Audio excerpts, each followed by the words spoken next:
Kowere gi mago en ten kaunti ma Nairobi koro chano puodho kuonde mamoko ma inyalo ikie ji bang' yangore ni kar iko oganda ma Lang'ata osepong' kendo ok nyal kawo ringre mamoko.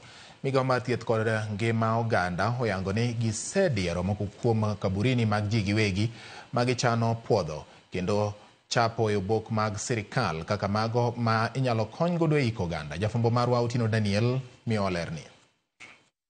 Ma en kar ik ma Lang'ata makoro ling' thi kendo onge chenro moro amora madhi nyime kaka osebetie e kinde mokalo. Ma en kaluwore gi ripot mar migawo mar thieth mondo mi ochung chenro mag ik e kar ikni ma Lang'ata manie bwo tend kaunti ma Nairobi. Ma timore higni 20 bang' lande ni kar ikni opong' kendo ok onego tigo kaka kar ik.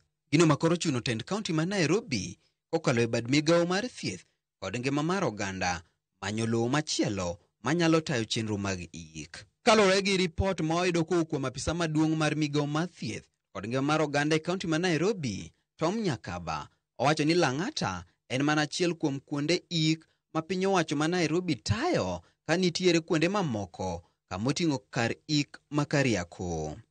Ka bende gichano puodho kuonde ik mamoko mag ji giwegi kamoting'o Uthiru, Kangemi, Ruai e kinde mamoko.